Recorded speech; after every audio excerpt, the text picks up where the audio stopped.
네, 시청자 여러분 안녕하십니까. 제주 이슈의 뒷담화까지 하는 시사토크 포커스인 제주입니다. 2021년 제주에 참 굵직한 일들이 많았습니다. 오늘은 JIBS가 선정한 10대 뉴스를 중심으로 2021년을 정리해보고 검은 호랑이인 2022년 이민년을 전망해볼까 합니다.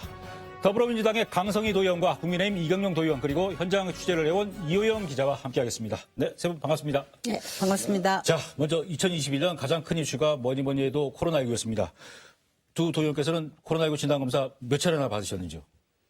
뭐 10여 차례 이상 받아서 좀 예. 셀 수가 없을 정도로 많이 받았습니다. 뭐 진단 확진 받으신 적은 네, 없고. 확진되지 않고 강성희 다행히 도의원께서. 저는 한 3번 정도 받았습니다. 예, 도의회도 폐쇄된 적이 있지 않습니까? 네, 그렇습니다. 예, 예. 저도 한 번 받았는데 뭐 별 탈 없었고요. 예. 지난 1년간 제주에서 코로나19 추가 확진자가 4,200명이고 집단 감염이 60개 넘게 발생을 했습니다. 이 백신 접종도 하고 거리두기 하면서 어떻게든 일상으로 가보려고 했는데 결국 위드 코로나가 중단돼 있고 코로나19 확산자가 이용 기자 좀 잡힐 기미가 좀 있습니까? 일단 지난해까지는 좀 속수무책이었잖아요. 예. 그런데 올해 같은 경우 한 2월 말부터 백신이 제주도에서 접종되면서 이제는 좀 코로나가 끝나지 않나 했는데 이게 좀 변이 바이러스도 퍼지고 해서 이게 기대와는 달리 좀 확산세가 잡히고 있지는 않잖아요. 그래서 상황이 이게 길어지니까 지난달부터는 코로나와 함께 간다고 위드 코로나도 한다 했는데 역시나 이게 확산세가 더 심해지고 하니까 한시적이라고는 하지만 일단 결국 다시 거리두기로 돌아갔잖아요. 그래서 특히 이번 달 같은 경우에는 28일을 기준으로 한 달 신규 확진자가 이때가 860명을 예. 넘었습니다. 그래서 이때 기준으로 역대 가장 많은 확진자가 가장 많이 나온 달이 됐고요. 게다가 최근에는 세계적으로 오미크론이 퍼져 있는데 이게 국내에서도 좀 우세 변이가 될 가능성이 높다라는 얘기들이 좀 나오고 있어서요. 내년 전망도 그렇게 좋지만은 않다고 보여집니다. 예. 지금 녹화하는 게 12월 30일인데 오미크론 환자가 지금 제주에 3명 발생했지 않습니까? 또 번질 우려도 있어서 걱정입니다. 그리고 코로나 팬데믹이 2년째 이어지다 보니까 사회 전 분야에 지금 피해가 발생하고 있습니다. 경제, 관광은 물론이고 교육, 특히 자영업자들의 피해가 큰데 제주자치도가 이런 피해 실태에 대해서 제대로 파악하고 지원 대책도 충분했다고 보시는지요? 강 의원께서는.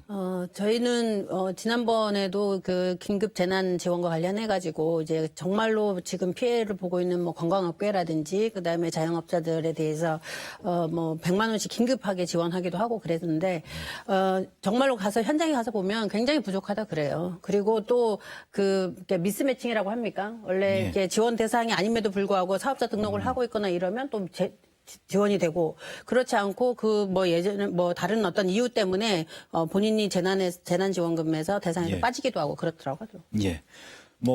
접종들은 다 하셨죠? 네. 3차 접종도 3차도 했습니다. 하셨습니까? 네.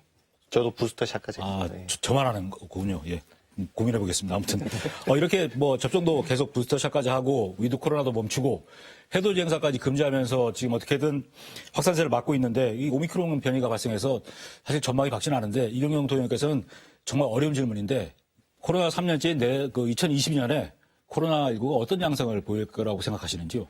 예, 처음에는 치료제 개발이라든가 백신 접종으로 인해서 세계가 좀 긴장이 좀 완화되면서 좀 확산세가 멈출 것이다 또는 좀 종식될 것이라는 예상까지 있었지만 오미크론 변이 바이러스 증가 또 여러 가지 상황 등으로 인해서 오히려 증가되면 증가되는 오히려 더 불확실성의 시대로 접어들고 있다라고 말씀드리고 싶고요.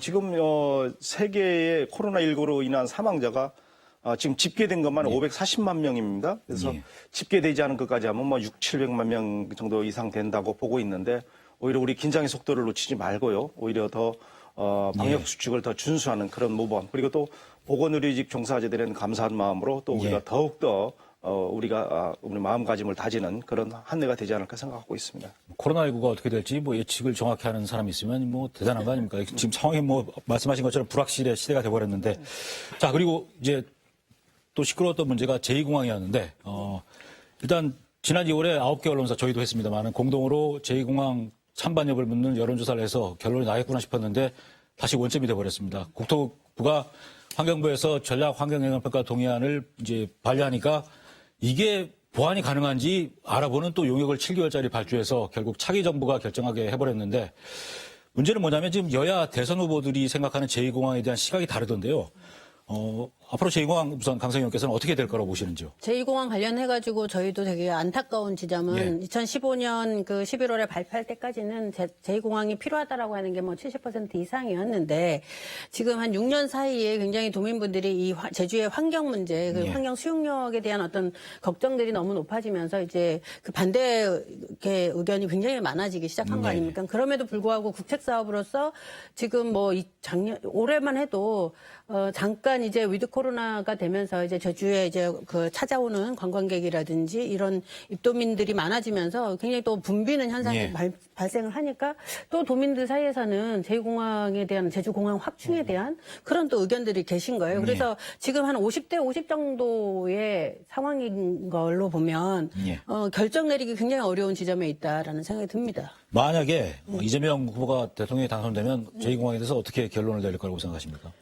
이재명 후보님은 지역 주민들의 의견을 조금 더 최대한 모아서 지역 주민들이 원하는 방향이 무엇이고 그리고 또 하나는 미래에 필요한 부분이냐 아니냐를 좀 검토를 해서 그런 부분들로 해서 의견들을 모아가지 않을까 그런 생각을 합니다. 이경영 의원께서는 어떻게 생각하십니까? 네, 뭐 코로나19 상황임에도 불구하고 지금 제주도의 항공 수요는 폭증하고 있는 양상을 띠고 있고요.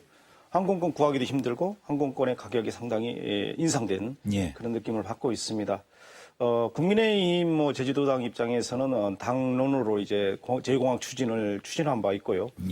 제가 이제 국토부를 방문했을 때도 거기서 느끼는 느낌은 제2공항에 대한 추진 의지가 좀 강하다는 느낌을 받았는데 현재 정권에서 그걸 추진하기엔 상당히 무리가 있고 다음 정권으로 넘기는 듯한 양상을 보이고 있는데 윤석열 후보 입장에서도 아마 제2공항은 적극적으로 추진하는 입장을 좀 피력하고 있는 것으로 알고 있습니다. 그래서 차기 도지사, 그다음에 집권에 의한 대통령의 어떤 의사결정이 상당히 중요한 입장이라고 보고 있습니다. 물론 환경부하고 이제 국토부간에 좀 갈등이 있지만 그것은 집권자가 결정이 되면 그것은 딱 결정이 서로 합의가 돼서 추진되는 방향으로 이루어지지 않을까 생각하고 있습니다.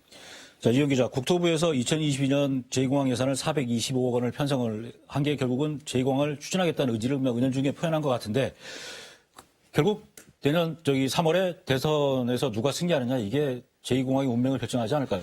그렇죠. 그리고 국토부에서도 아직까지 공식적으로 포기한다거나 한 거는 아니겠다. 예산 걸어둔 거는 일단 계속 갈 수밖에는 없는 거고요. 그리고 이런 상황인 걸 국회에서도 하니까 국회 심의에서도 이거를 손대기는 조금 부담스러웠을 거라고 생각이 돼요. 그래서 말 그대로 지금 어정쩡하게 표류하고 있는데 그러면 결국 또 선거로 가게 되는 거잖아요. 그래서 유력 주자인 이재명, 윤석열 후보 같은 경우엔 일단 제주에 와서 한 개인 발언만 놓고 봤을 때는 결은 약간 달라요. 그래서 아까 말씀을 해주셨지만 이재명 후보는 도민 합의를 대전제로 걸었고 윤석열 후보 같은 경우는 반드시 필요하다라고 하면서도 좀 조정안이 있어야 된다 이렇게 말을 했고요. 그래서 국토부 같은 경우에서도 지금 누가 될지 모르는 상황이니까 일단 7개월짜리 용역을 발주했는데 이게 일단 저희가 볼 때는 일단 대선은 넘기고 보자 좀 이렇게 보여지고요. 그래서 어쨌든 제2공항 자체가 시간을 끌 만큼 끌었기 때문에 어떻게든 다음 정부 한 초기에는 좀 결정되지 않을까 싶기도 하고요. 그런데 이게 다만 추진하든 접든 그 이후가 중요한데 그런 거는 좀 아무래도 다음 지방선거 나오시는 분들이 저마다 좀 구상을 좀 내놔야 하지 않을까 싶습니다. 제2공항이 지방선거, 대선, 거기에 제주 관련 주요 선거 이슈가 될 것 같습니다. 아무튼. 자, 이제 4.3 얘기로 좀 넘어가 보겠습니다.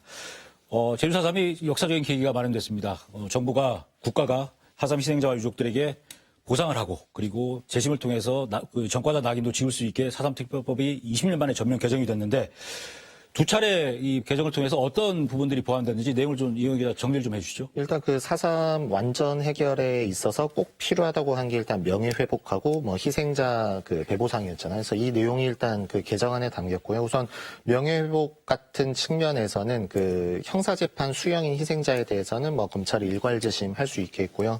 여기에 대해서는 현직 검찰총장이 처음으로 제주에 와서 4.3공원 참배도 하고 제주에 수행단까지 만들어서 좀 절차는 진행되고 있어요. 그리고 배보상 같은 경우에는 한 명당 9천만 원씩 보상금의 형태로 한 5년에 걸쳐서 지급은 된다고 하는데요. 그래도 물론 이게 더 앞으로 논의는 좀 더 있어야겠지만 가족관계라든가 뭐 추가 진상조사나 뭐 정명이라든가 뭐 해결돼야 될 부분이 많긴 한데 그래도 뭐 올해가 4.3에 있어서는 그래도 좀 커다란 성과를 남긴 해가 아닌가 싶습니다. 예. 지금 결국 배상은 정부에서 못 해주고 보상을 하겠다고 했는데 이게 배상을 하게 되면 법적인 또 그 추적을 해서 또 이 책임자들을 문책해야 되는 상황이 벌어지니까 보상이라고 하겠다 그러는데 이 부분도 추가로 어떤 보완이 돼야 될 것 같습니다. 그리고 이 4.3 희생자 보상 내용을 담은 특별법이 국회에서 반대표가 한 표도 없이 통과됐습니다. 이경규 의원께서는 어떻게 그런 결과 나올 거라고 생각하셨습니까?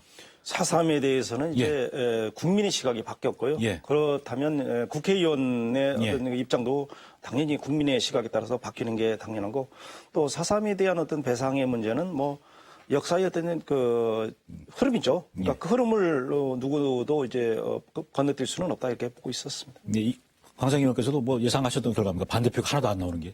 굉장히 그 부분에 대해서는 예. 저는 굉장히 진일보했다라고 예. 보이고요. 그리고 특별히 우리가 그 국가 폭력에 대한 어떤 피해라고 하는 부분이 좀 예. 명확하게 됐다라고 하는 부분에 있어서 명예 회복 물론 그리고 그 피해의 짐작은 다 할 수 없지만 그래도 국가가 그거에 대한 책임 있는 자세를 보였다는 건 정말로 2021년에 가장 의미 있는 그런 일이 아니었나 이런 예. 생각합니다.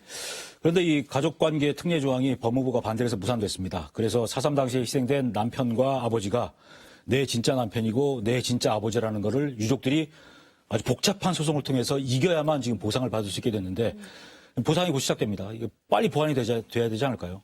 네, 이게 제가 이제 의회에서 여러 번 지적을 예. 했죠. 그래서 가족관계 정리가 분명히 되지 않으면 이것은 이제 웃는 상속이 나고 우는 예. 상속인이 나온다. 그래서 집안 내 갈등의 씨앗이 다시 싹트기 시작하는 거거든요.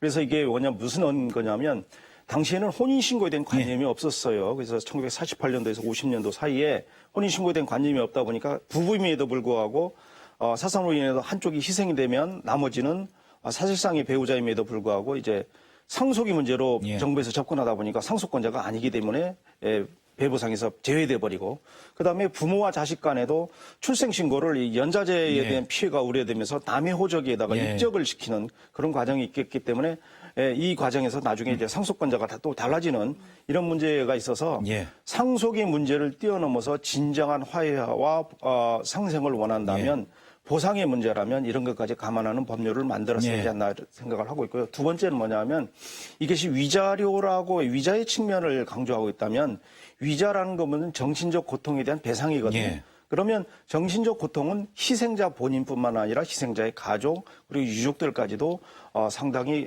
그 연자제 차별이라든가 어떤 동네에서 이제 많은 그 갈등의 어떤 것으로서 정신적 고통을 예. 많이 받았기 때문에 이런 위자의 문제까지도 해결하는 그런 것이 앞으로 필요하지 않나 생각을 하고 예. 있습니다. 이 특례 조항 중에 가장 복잡한 게 아까 말씀하신 것처럼 이제 친척이나 마을 주민 호적 밑으로 들어간 아들이 예, 예. 이걸 인정받으려면 복잡하더라고요. 인지청구시 민법상 친생자 관계 부존재 확인 소송. 이게 소송 이름도 되게 긴데 네. 이 소송이 쉽지 않은 소송이지 않습니까? 쉽지 않은 친생부인의 소를 제기해야 되는데 친생부인에서 상당히 엄격하고요. 유전자 감식을 통해서 하려고 해도 지금 어떻게 예. 할 수 있는 상황들이 아니죠. 그런 유족들이 지금 상당히 보상을 앞두고 좀 답답해하겠습니다.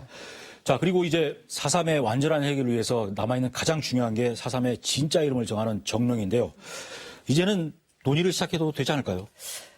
그럼에도 불구하고 지금 우리 4.3 특별법에도 지금 4.3에 대한 거는 4.3 사건으로 이렇게 정의가 되는 것처럼 예. 그 정명에 대한 부분들을 국가폭력에 의한 아까 피해, 예. 희생이라고 말씀을 드렸는데 지금 뭐 국가에 대해서도 그때는 이제 미군정 시대이기 때문에 그 국가가 가해 국가의 범위를 미군까지 포함할 거냐. 예.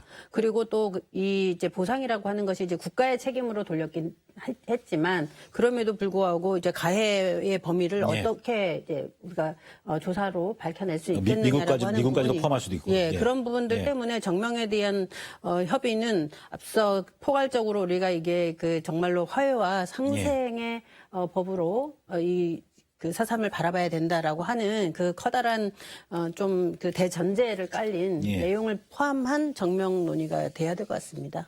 이 정명 작업이 상당한 뭐 논란이 될 수도 있겠죠. 그러니까요. 예, 이게 뭐 지대한 싸움이 될 수도 있을 것 같고. 자, 이제 정치 얘기로 좀 넘어가 보겠습니다. 원희룡 전 지사가 임기를 11개월 남겨놓고 대권에 도전하겠다면서 중도 사퇴를 했습니다. 이 제주지사가 현직 그 지사가 대권에 도전하는 게 처음이다 보니까 말들도 많았고 중도 사퇴 시점을 놓고도 이현 기자 말이 많았지 않습니까? 예, 그렇죠. 일단 그 원 전 지사죠. 이제 대선 행보는 그 이전 도전 민선 6기 때부터 말은 많았죠. 그런데 이게 그 원 전 지사가 다음 지방선거에 나설 때도 이 부분은 뭐 사과를 하고 뭐 도민에 집중하겠다 했는데 일단 뭐 결과적으로 봤을 때는 그 약속은 지켜지지 않았죠. 그래서 뭐 물론 그 인구가 적잖아요. 제주도가. 그래서 이런 제주도에서 그 대선 전국 단위 선거에서 제주도가 불리한데 이런 곳에서 뭐 대통령 선거에 도전하는 것 자체 의미를 둬서 응원하시는 도민분들도 뭐 있었고요. 그런데 그 돌이켜서 좀 생각해 보면 원전 지사가 그 본격적으로 좀 대권 행보를 좀 했다고 보여지는 게 그 뭐 제 개인적인 생각으로는 3년 전에 그 유튜브 시작하면서부터가 아니었나 싶은데 뭐 일부 영상은 뭐 선거법 위반으로 법원에서 유죄 판결까지 예. 받았잖아요. 그런데도 뭐 이런 활동은 계속됐고 그 뒤로는 좀 대담해졌다고 예. 할까요? 그래서 뭐 중앙 언론을 상대로 먼저 제주보다 먼저 뭐 대권에 도전할 것이다 그런 말들도 해서 예. 좀 말들이 많았고 그러다가 그 지난 4월에 도정질문 자리에서 다음 지방선거를 불출마한다고 4월에 말했고요. 그리고 4개월 뒤에 8월에 이제 정확하게 그 사퇴를 예. 했습니다. 그리고 그 뒤는 뭐 아시다시피 뭐 대권에 예. 도전해서 당내 경선 최종 경선까지 갔고 뭐 지금은 윤석열 후보 캠프의 뭐 정책총괄본부장을 맡고 예. 있죠. 뭐 두 의원께서는 여야 정당이신데 일단 원희룡 전 지사의 이 중도 사퇴까지 하면서 도전한 대권에 도전한 선택에 대해서 어떻게 일단 평가하십니까? 저는 굉장히 좀 무책임했다라고 예. 볼 수밖에 없어요. 왜냐하면 원 전 지사가 제주도로 내려올 때도 실질적으로 계속 부인했거든요. 제주로 가서 도지사에 출마할 생각이 없다라고 처음에 부인하다가 정당 차원에서 또 뭐 새로운 인물도 좀 어렵고 그리고 제주 지역 내에 뭐 여러 가지 그동안의 피로감이라든지 뭐 계파 정치 뭐 이런 거에 대한 어떤 그런 문제들에 대한 문제의식이 많기 때문에 이제 새로운 인물 차원에 그리고 제주도민들이 누구나 다 아는 전국 수석의 인재 이런 똑똑한 사람이 오면 제주의 현안 문제들 잘 풀 것이다라고 하는 기대는 했지만 실질적으로 민선 6기 때도 도민들하고 소통하지 않는다. 그래서 불통의 정치를 한다. 그리고 말로만 굉장히 그럴듯한 계획들을 수립하지만 추진력이라든지 집행력은 굉장히 문제가 있다. 이런 식의 지적을 했거든요. 그러면서 민선 7기 하면서 제주도민만 바라보겠습니다. 그러면서 당도 탈당을 합니다. 무소속으로 나와요. 그런데 실질적으로 되자마자 바로 한 6개월만 지나니까 뭐 방송에서 전국 방송부터 시작해서 아까 예. 개인 유튜브부터 왜 저러지? 그때 저희는 본심이 이미 있었다. 그러면 민선 7기에 도전할 때부터 저는 그 진정성을 믿을 수 없었던 것이다. 그러면 예. 저는 전체적으로 정말로 도민들에게 좀 정말 거짓말 한 거 아니냐. 그래서 정말 무책임하다. 이렇게밖에 평가할 수가 없다. 이런 생각을 합니다. 예. 이경영 도의원께서는 물론 이제 저는 변호를 하실 것 생각이 같은데. 다르죠. 예. 왜냐하면 저는 결론적으로 말하면 원지사의 행보는 솔직한 행보였고 바람직한 행보였다. 자, 우리가 과거를 돌아가서 원지사가 이제 지사직을 계속 유지한 채 대선에 도전을 했다면 그때는 왜 도정에 전념하지 않고 그렇게 하고 있느냐. 도정을 버리고 당신이 원하는 또 대선에 나가라라고 평가를 했을 것이고 또 대선에 나가면서 지사직을 바라기 때문에 왜 도정은 버리냐 이런 평가들이 서로 달라질 수는 있어요. 그래서 뭐 지금 현재 이재명 전 경기도지사가 이제 경기지사직을 사퇴하고 대선에 전념하고 있지 않습니까? 예. 그래서 원지사의 행보도 그런 차원에서 당초 내려올 때부터 우리 이효영 기자님 말씀할 때 본심은 대선 도전에 대한 꿈은 갖고 있었어요. 그러니까 예. 그거에 대한 과감한 도정을 이제 우리께 이렇게 약속은 말로는 저버렸지만 예. 자기의 솔직한 행보였고요. 또 그것이 올바른 행보였다. 그리고 이제 우리 그 공직자들이 공직 선거에 나갈 때는 90일 전에 선거일 90일 전에 네. 사퇴를 하지 않습니까? 그런 취지도 어떤 담겨 있는 내용이고 또 앞으로는 국회의원이 도지사에 나간다든가 국회의원이 국회의원 출마하는 경우 또 도의원이 도의원 출마하는 경우에는 같은 선거에서는 우리가 사퇴를 안 하고 직을 유지한 채 나가게 하고 있지만 국회의원이 도지사 나간다든가 뭐 도지사가 다른 행보를 하게 될 때에는 또 사퇴 시한을 좀 더 앞당겨서 이렇게 하는 그 제도적 보완들도 좀 필요하다 이렇게 보고 있습니다. 예. 자, 원희룡 전 지사가 국민의힘 대선 경선에 17명이가 출마를 했었는데 최종 2차 컷오프까지 통과해서 4명 후보에 들어갔습니다. 도지사 뭐 후보를 사퇴하지 않았다면 4강 예. 후보에 오르지 못했다고. 사실 그 전에 지지율면으로 볼 때 이 최종 후보 4명에 들어가기가 쉽지 않을 거라는 관측도 있었는데 이 정도 결과가 나올 거라고 혹시 이경영 의원께서는 예측을 저는 하셨는지요? 예측을 했습니다. 그래서 이제 예측을 했고 늘 방송에서도 타 방송에서도 정말 기적 같은 일이 일어날 것이다라고 봤는데 그 기적이 혹시 좀 후보까지도 포함됐던 겁니까? 네, 그렇습니다. 저는 그렇게까지 봤는데 봐서 조금 이제 우리 좀 늦게 출발한 감이 없지 않았나 이런 생각을 하고 있습니다. 뭐 저는 그렇게 보지 않았습니다. 왜냐하면 저는 원지사가 원래 그 보수 정당에 있을 때도 굉장히 이제 소장파의 어떤 그런 이미지로 굉장히 바른 말을 하고 당내의 어떤 개혁이나 이런 것들을 얘기를 했거든요. 그런데 이번 대선 출마하면서 인기에 영합을 하기 위해서 그랬는지는 모르지만 지금의 현 정부를 굉장히 비판하는 입장에서 썼고 도지사임에도 불구하고 어떤 집행 기관으로서 같이 있었던 거지 않습니까?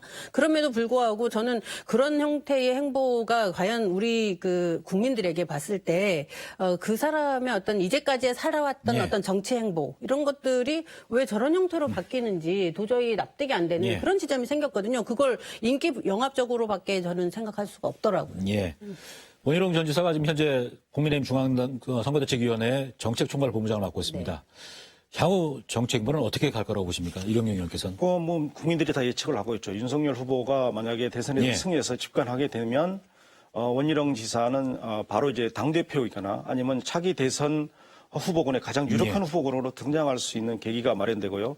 그렇기 때문에 이제 대한민국의 정책을 담당하는 중요한 자리에 임명이 되지 않나 생각을 하고 있고 제주도지사를 직접 수행하면서 겪었던 그 과거의 경험들을 살려서 제주의 문제에 대해서 중앙정부 입장에서 더욱더 제주에 유리하게 작용하지 않나 이런 생각을 하고 있습니다. 강경 의원께서는 어떻게 보십니까? 저는 제주도 원래 이제 국회의원 3선에 정치 경력이 있었기 때문에 도민들이 와서 정말로 제주에서 제주의 현안들을 국가 정책으로 가서 잘 반영을 하고 가서 많은 예산들이라든지 이런 것들을 좀 얻어오고 그리고 제주의 현안들을 잘 풀어갈 것이다 이렇게 생각을 했지만 제주의 현안들은 원도정이 있을 때 풀린 게 거의 없어요. 제가 생각할 때는 뭐 제2공항도 마찬가지지만 우리가 계속 지금 문제되고 있는 뭐 하수 문제라든지 뭐 여러 가지 문제들이 폐기물 문제라든지 풀린 게 없거든요. 그런데 저는 과연 정책적으로 이 원지사가 어떤 자기의 어떤 성공 모델이라든지 정말로 할 수 있는 어떤 그런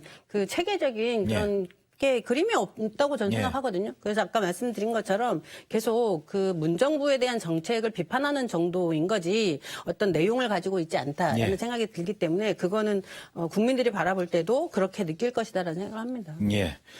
큰 요직을 맡을 것이다라는 의견과 그리고 어떤 비전이 없기 때문에 방향성을 못 잡을 것이라는 이 의견이 엇갈리시는군요. 자, 이제 다른 얘기 좀 가보겠습니다. 구만섭 행정부지사 권한대행이 지금 맡은 지 한 5개월 됐습니다. 이현 기자 잘하고 있습니까?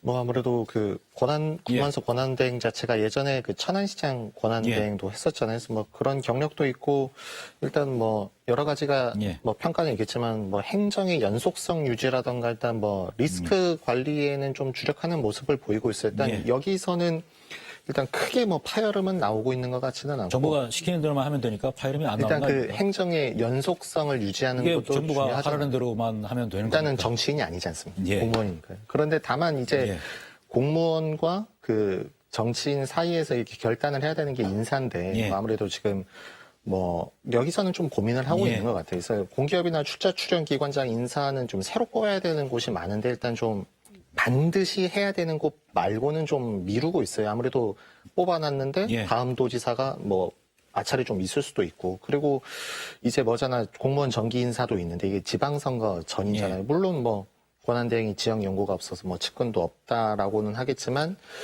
여기서는 좀 판단을 해야 되거든요. 그래서 여기서 어떤 결과가 나올지도 좀 주목되고 있고요. 그리고 뭐 여기 계시기도 하지만 의회와의 관계에 있어서도 뭐 큰 트러블은 없는데 그래도 요번에 그 내년 본 예산이 좀 최대 규모로 좀 손질이 되지 않습니까? 그래서 그 본회의에서도 조금 이렇게 좀 뭐 한 번 정회가 되는 일이 좀 있어서 좀 아슬아슬한 상황이 좀 나오긴 했습니다. 그래서 그리고 뭐 다음 지방선거야 어쨌든 뭐 관리하는 쪽으로 갈 거고 뭐 후보군이야 뭐 다양하게 뭐 나오지 않을까 싶습니다. 예.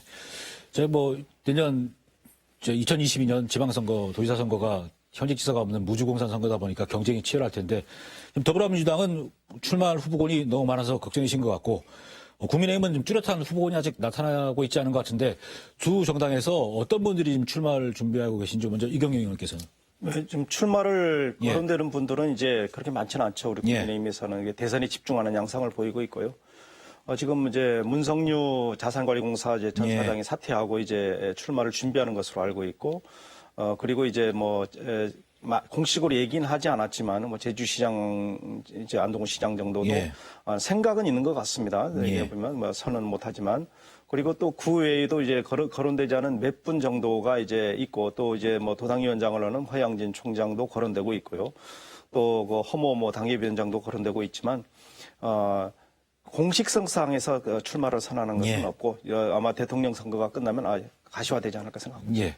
더불어민주당. 네, 쪽은. 저희도 지금 대통령 선거가 너무 예. 중요하기 때문에 이제 대통령 선거에 대부분 다 집중하고 있고요. 저희는 이제 국회의원이 저희가 3분이나 있고 그리고 또 지난번에 도지사 출마했었던 그런 후보군들이 있기 때문에 그리고 이제 도의회에서도 또 예. 도지사에 출마하겠다라고 의지를 밝히신 의원들이 계시기 때문에 저희는 굉장히 후보가 많은 상황이지만 어찌됐든 저희가 대선이 가장 중요하기 때문에 대선까지는 예. 대선에 집중할 수 있도록 그렇게 지금 하고 있는 중입니다. 대선이 끝나야 뭐 두 정당 모두 도지사 후보가 어느 정도 윤곽이 잡히지 않겠습니까? 네. 예.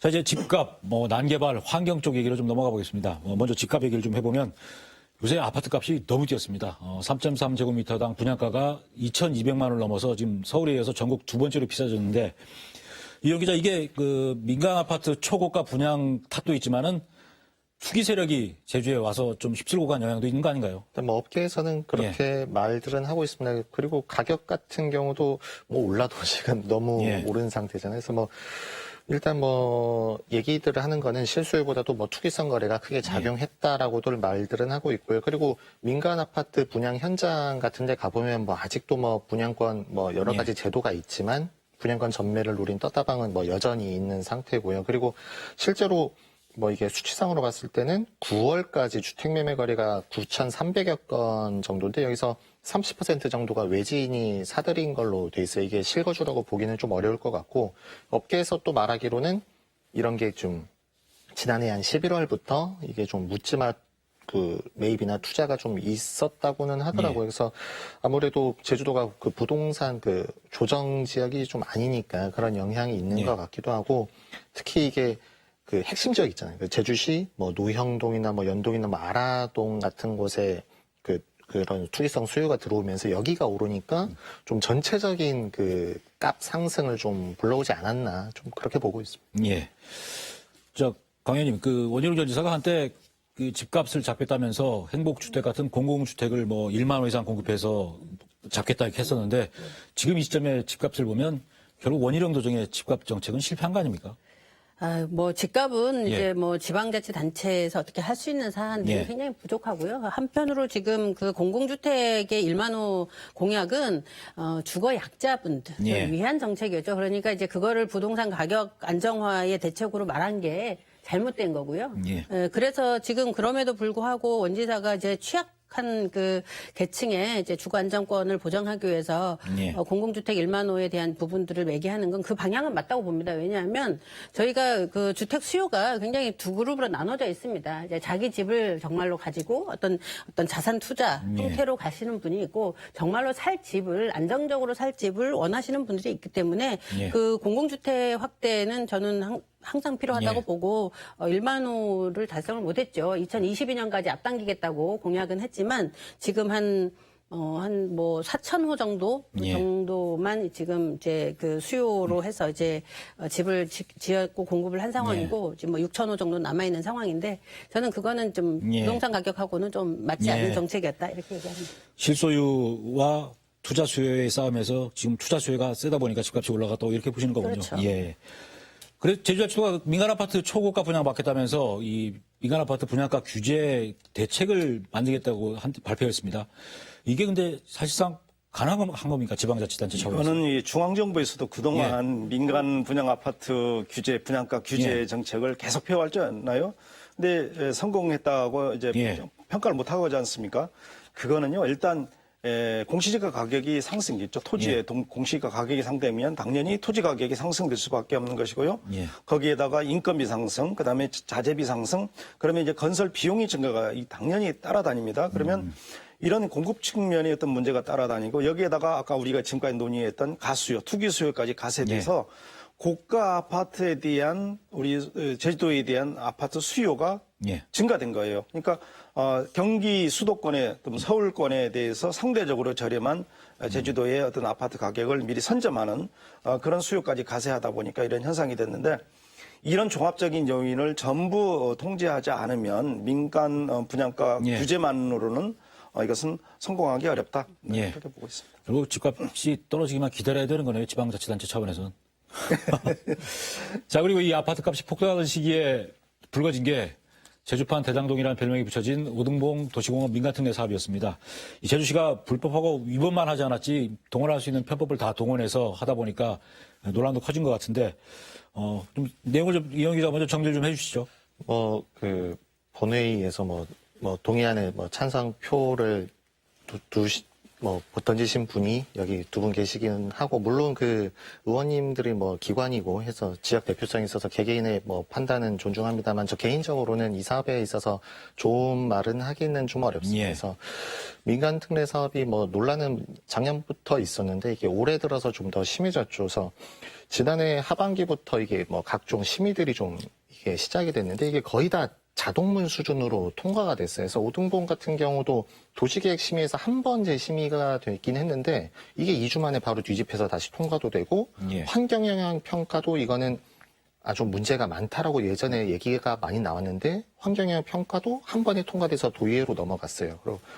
그리고 이게 8월에 도시공원 지정이 풀리기 전에 고시를 걸어야 되는 게 중요해가지고 그래서 좀 밀어붙인 건데 도의회에서도 상임위에서 한 번 제동이 걸리긴 했지만 본회의에서는 결국은 무난하게 통과는 됐습니다. 그래서 공원 두 곳에 그 아파트 2,200세대를 짓는 사업이 우선 협상 대상자가 정해지고 1년 반 만에 고시 직전 모든 절차가 사실상 끝난 거예요. 그래서 아니나 다를까 일단 고시는 걸렸지만 고시가 걸리고 나서 그동안 억눌러 왔던 문제들이 좀 터져 나왔죠. 그래서 우선 공원 해제 전에 고시가 안 됐을 경우에 제주시장한테 책임을 묻는다거나 어떠한 경우에도 사업자의 세후 수익률을 8.91% 보장해 준다는 협약서가 일단 좀 논란이 됐고요. 그리고 제주시에서 5년 전에 환경 이런 이유로 못 한다고 했는데 5년 전 결정을 뒤집고 추진한 예. 것도 있어서 이거는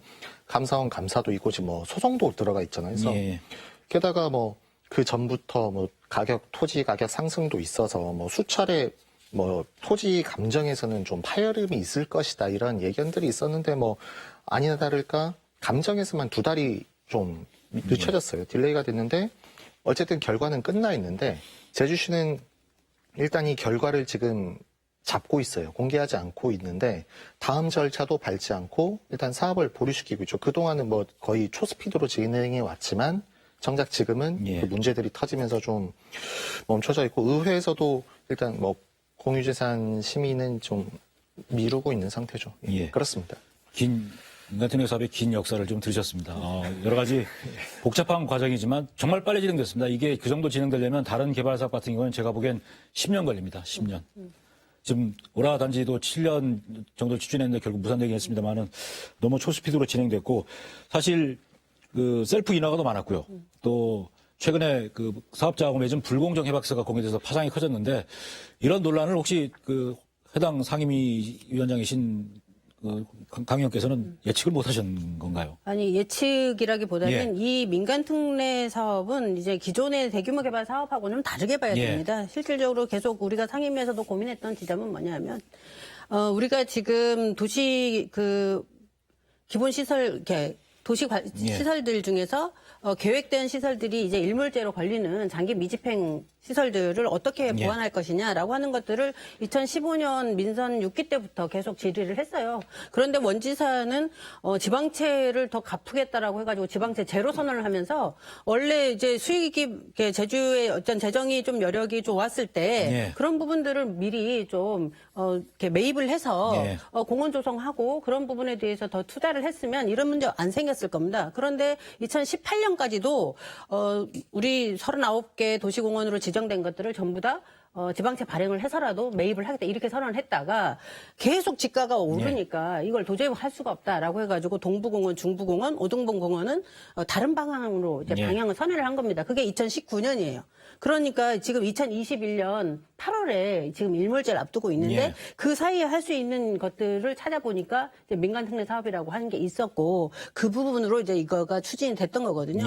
그래서 저희 상임위에서도 가장 걱정했던 건 뭐냐면 이게 대규모 개발 사업하고의 차별성이 무엇이냐. 이거는 공원을 조성하는 거에 방점을 두는 거다. 대규모 개발이라고 해서 우리가 1,400세대가 넘는 아파트를 짓는 거에 너무 초점이 맞춰지다 보니까 자꾸 대장동은 택지 조성 사업이었고요. 이거는 민간 공원, 우리가 도시공원을 조성하는 사업이었기 때문에 그거를 같이 비교할 수는 없다. 그래서 사업 시행자가 제주시가 됐기 때문에 앞서 말씀하신 것처럼 뭐 셀프 뭐 이렇게 인허가를 한다든지 이런 것들에 대해서 그렇게 얘기를 할 수밖에 없는 그런 구조였다라는 말씀드립니다.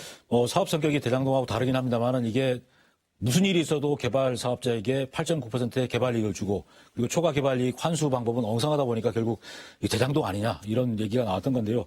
이경영 의원께서는 이 민간특례 사업이 좀 어떤 방향으로 가야 좀 그동안의 논란도 좀 삭히면서 제대로 갈 수 있다고 보시는지요? 방향성은 뭐 거의 정해졌습니다. 우리 지난 10월에 제주시장을 상대로 한 행정사무감사에도 제가 또 지적을 했고 또 답변이 있었는데 제주시장의 입장은 초과 개발 이익을 환수하는 것을 더 강화하겠다. 그런 입장이고요. 뭐 대장동 사건도 그렇지만 민간 사업자가 개발하는 것 자체를 반대하는 건 아니거든요. 그러니까 민간 사업자가 어떤 특례를 통해서 엄청난 수익을 얻는 것을 제도적으로 이제 보완해서 그걸 막아보겠다는 것이 행정의 의지라고 보이기 때문에 이 개발 사업에 대해서는 뭐 특혜라든가 이런 부분이 없도록 분명히 해줘야 되고 그 개발 이익이 난 경우, 초과 개발 이익이 난 경우에는 그걸 환수해서 우리 공익으로 쓸 수 있는 또 아까 우리 이제 강성희 의원이 좋은 말씀하셨는데 이것은 2021년 8월 달에 이게 일몰이 돼버리면 사실상 공원지구가 해제돼서 오히려 난개발이 될 수 있는 그런 상황이거든요. 그렇기 때문에 이런 부분에 대해서 오히려 공익이 나서서 우리 공익적 시설을 더 요구하는 차원에서 좀 이 제도를 보완해서 좀 추진하면 낫지 않을까 생각을 하고 있습니다. 그런데 시민단체에서 지금 행정소송도 하고 또 감사원에서 감사가 진행 중이라고 아까 말씀을 하셨는데 이 도심숲에 2200세대 아파트를 짓는 게 과연 도시공원이 목적인 건지 아파트가 목적인지 좀 헷갈린 부분도 있습니다만은 유 기자 이게 앞으로 어떻게 될 것 같습니까? 앞서도 얘기는 했지만 감사원 감사도 있고 소송도 있어서 전망이 그렇게 좋지는 않습니다. 일단 지금 예상이 다음 달 4일로 지금 예상은 되고 있어요. 사업 가처분 신청이 일단 법원 결과가 나올 걸로 지금 예상되고 있고요. 그리고 감사원 결과가 언제 나오느냐에 따라 좀 달라지는데 이게 행자위에 지금 공유재산 심의가 묶여 있는데 이게 감사원 결과가 좀 나와봐야 심사 일정이 잡히지 않을까 예상은 되고 있습니다. 물론 행자위에 계신 이경영 의원님께서 더 잘 알고 계실 것 같은데 그리고 이 공유재산 심의가 끝나야 매입 혐의도 진행한다고 하는데 지금 토지주분들이 공원에서도 어느 입지에 있냐에 따라서 찬성 반대가 좀 나뉘어져 있어요. 그래서 반대 토지주분들은 아무래도 좀 도로 쪽이라든가 좀 그런 쪽에 계신 분들이 좀 있는데 일단 이분들께서는 반대하는 분들은 결사 항쟁을 하겠다라는 입장이고 다른 지역 민간 특례에서도 좀 말들이 좀 많지 않습니까? 그쪽 토지주분 분들과도 좀 이렇게 연대하겠다고까지 지금 얘기를 하고 있는데 그래서 전망만 놓고 봤을 때는 좋은 쪽의 전망은 좀 없는 것 같습니다. 자, 이제 개발 사업 쪽 얘기를 잠깐 해보겠습니다. 월화동 중산 간에 대규모 복합 리조트를 짓는 월화 관광단지 개발 사업이 사업 추진 6년여 만에 사실상 무산이 됐는데 유난히 대규모 개발 사업이 줄줄이 좌초되는 특이한 해였습니다. 몇 가지 좀 간략하게 정리 좀 해주시죠. 일단 제주 최대 개발 사업으로 불렸던 월화 관광단지가 그러니까 그 개발 사업 심의에서 재심의도 아닌 부결 처리가 됐어요. 이거 다시 하려면 뭐 그동안 지났던 여러 절차들을 좀 다시 밟아야 돼서 뭐 사실상 좌초다 이렇게 표현들을 하고 있고요. 그리고 동물 테마파크가 있는데 이게 사업이 1년 연장은 됐습니다. 이게 뭐 기존 사파리 계획을 접고 완전 최초의 말중심 사업을 했는데도 이것마저도 지금 추진 전망이 좋지 않고 게다가 지금 주민들하고 이렇게 소송도 이렇게 진행 중이어서 뭐 이것도 영향은 있을 걸로 보이고요. 그리고 뭐 이후 유원지도 뭐 3년 연장이 되긴 했는데 이 조건이 3개월 안에 보완 조건을 내는 건데 지금 거기 부지가 상당수가 좀 경매로 좀 넘어간 상태라서 납득할 만한 보완이 나올지는 좀 미지수입니다. 예. 자, 강 의원님, 그 제주가 국제 자유도시가 된 이후에 외자를 유치해서 개발하는 사업들이 줄줄이 이어져 왔습니다. 그런데 지금 시점에서 환경 수용성 문제가 커지고 있는데 그렇죠. 이제는 땅을 파헤치는 개발 사업, 개발 정책은 중단해야 될 시점이 아닌가요? 맞습니다. 제주 도민분들이 가장 우려하고 이제 대부분의 많은 분들의 이제 부정적인 시각들이 높아진 이유가 이제 제주의 난개발을 더 이상은 이제 방치해서는 안 된다라고 하는 도민들의 여론이 높은 게 맞고요. 그리고 저희가 아까 앞서도 얘기했지만 지금 뭐 환경 문제에서 저희가 뭐 먹는 지하수부터 시작해가지고 폐기물 정책과 관련 뭐 여러 가지 것들이 지금 계속 난맥상을 보이고 있기 때문에 제주도민들은 제주도가 수용할 수 있는 처리할 수 있는 한계점 이제 다다랐다라고 했기 때문에 대규모 개발에 대해서는 굉장히 부정적인 게 여론이 높은 게 맞고요. 그런 상황에서 제가 조금 걱정되는 지점은 뭐냐면 그러면 이제 제주도민분들이 어떤 자본들을 좀 모아서 우리가 제주도에서 좀 미래의 어떤 성장 동력으로 이끌어갈 수 있는 것들은 과연 뭔지 그런 부분에 대해서 좀 더 깊이 있는 어떤 고민과 그런 방안들이 나와야 되는데 그런 부분들은 아직까지는 보이지 않고 우리가 이제 우리 제주의 산업 구조가 여전히 76%가 넘는 게 관광 서비스업이거든요. 그런데 이제 관광 산업이라고 하는 것이 계속 뭐 그런 뭐 약간의 그 유행적인 게 있지 않습니까? 그러다 보니까 기존의 어떤 관광단지의 어떤 그런 모습들을 식상하게 생각하고 이제 새롭게 계속 하다 보니까 대규모 개발 사업에 대한 미련들을 못 버리는 상황이거든요. 그런 부분들의 접점을 어떻게 찾을 것이냐가 굉장히 고민거리 중에 하나입니다. 예, 뭐 제주도 메타버스나 AI 그다음에 뭐 4차 산업혁명 같은 4차 혁명 같은 그런 쪽에 어떤 고부가 가치 산업을 유치하는 그런 노력도 필요한 것 같습니다. 그래야 좀 이 파헤치는 개발 사업이 중단될 것 같고. 자, 이경영 의원님, 그 제주자치도가 난개발을 막기 위해서 개발 사업하면서 파헤친 환경만큼 숲이나 공원을 대체 조성하도록 하는 이 환경총량제 의무 복원제라는 걸 도입할 계획입니다. 이게 실질적으로 도입이 가능한 계획인가요? 쉬워 보이지는 않습니다. 이게 왜냐하면 제주도의 지형적 특성을 우리가 한번 보게 되면요. 한라산을 중심으로 해서 중산간까지 이제 개발을 막아놨잖아요. 그럼 개발할 수 있는 지역이 한계가 있어요. 여기에다가 이제 대규모 개발을 억제하고 환경자원 총량제까지 도입하게 되면 결국은 개발할 수 있는 부지가 얼마 되지 않습니다. 그러면 나머지 토지 가격은 당연히 상승될 수밖에 없는 또 다른 문제를 낳게 되고요. 그렇기 때문에 환경자원 총량 의무제를 도입하는 것 자체가 쉬워 보이지는 않는다. 다만 필요성 상당히 많다라고 하지만 물론 이제 환경을 아무리 지나치게 강조해도 이제 지나침이 없죠. 환경의 중요성은 누구나 다 인식하는 것인데 이 경제 문제에 있어서 아까 우리 강성희 의원님이 말씀하셨던 데서 제주의 미래 성장 동력, 관광과 새로운 관광의 컨텐츠, 새로운 관광 개발과 관련된 것을 노력을 하지 않으면 또 제주도가 앞으로 지속 가능한 관광이 되리라는 보장이 없거든요. 경쟁에서 밀린다는 것이죠. 그렇게 되면 당연히 필요한 어떤 필요 불가결한 개발은 또 따라갈 수밖에 없기 때문에 이 도입 자체에 대해서 상당히 고민할 수밖에 없는 그런 상황까지 올 것이다 보고. 사회재산 침해 논란도 좀 생기지 않겠습니까, 이거는. 자, 그리고 마지막으로 좀 지진 얘기로 넘어가 보겠습니다. 진도 4.9 지진이 이제 이 제주의 강타에서 제주 섬 전체가 흔들릴 정도로 진동을 느낀 도민도 많았고 또 여진도 20차례나 이어지다 보니까 이 불안감이 컸었는데 제주에서 그동안 지진이 자주 발생했지 않습니까? 지진은 이렇게 종종 발생하긴 했는데 이렇게 가까운 곳과 이렇게 강도가 센 거는 처음이라고 합니다. 그래서 지진 단계 지난 14일이고 시간은 오후 5시 19분인데 이게 서귀포시 서남소 쪽 41km 해상으로 나오는데 그 위치로 봤을 때는 대정 쪽하고 굉장히 가까워서 강도는 4.9였는데 뭐 역대 제주에서 발생한 지진 가운데 가장 강했다라고도 하고요. 이때 당시 일부에 신고가 한 100건이 몰리기도 했습니다. 그래서 여진도 뭐 계속되고 예. 있고, 그리고 정말 다행히도 이 지진과 관련해서 큰 피해는 좀 없었는데, 그래도 제주가 뭐 이제는 뭐 지진 안전지대가 아니다 이런 말들은 계속 있었는데 이게 정말 아니라는 예. 게 증명이 된 거죠. 예. 자, 지금 말씀하신 것처럼 제주가 이제 지진의 안전지대가 아니라는 건 누구나 공감을 하게 됐습니다.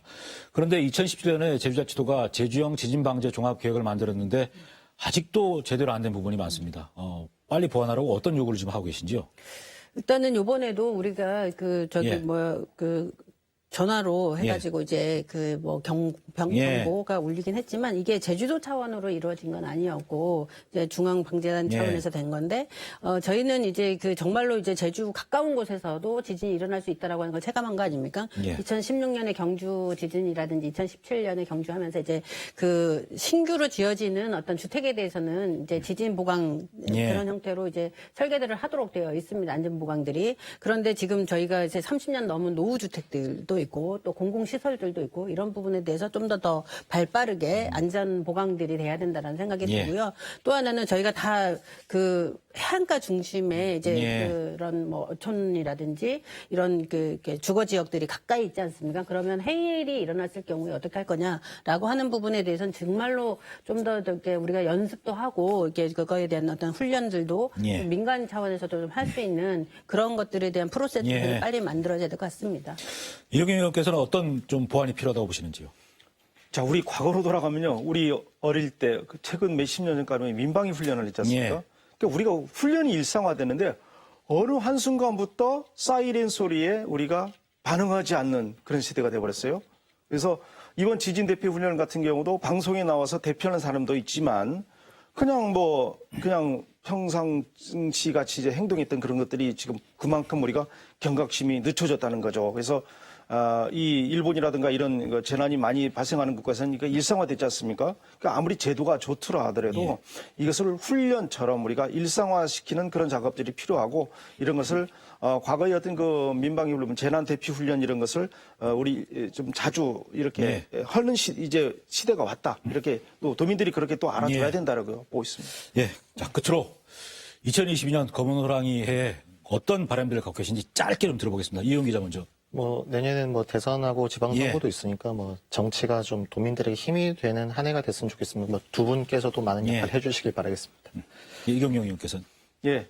코로나19 상황이 너무 악화되고 있는데 제발 빨리 좀 종식돼서 우리 도민들 세계에 있는 모든 사람들이 좀 평화롭게 좀 안전하게 건강하게 지낼 수 있는 그런 한 해가 될 수 있으면 좋겠습니다. 네, 저도 일상 회복이 빨리 이루어졌으면 좋겠다는 말씀드리고 정말로 의료진과 방역 관계자분들 고생이 너무 많으신데 그분들에 대한 어떤 피로도나 이런 부분에 대해서도 지원이 좀 필요하다 생각이 들고 저희 도민분들도 굉장히 힘든 가운데서도 그렇게 이렇게 여러 상황들을 극복해 왔으니 앞으로도 잘 될 것이고 특별히 내 삶을 바꾸는 어떤 그런 미래를 가진 그런 지도자들을 좀 선택해서 앞으로의 삶을 좀 바꾸는 그런 힘들을 좀 보여주셨으면 좋겠다. 네.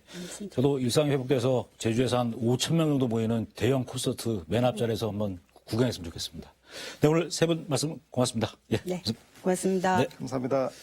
네, 2022년 새해는 제주가 국제 자유도시라는 새로운 이름을 갖게 된 지 20년이 되는 해입니다. 그래서 그동안 잘해왔는지 평가도 하고 또 다른 20년의 발전 계획을 세워야 하는 중요한 시기입니다.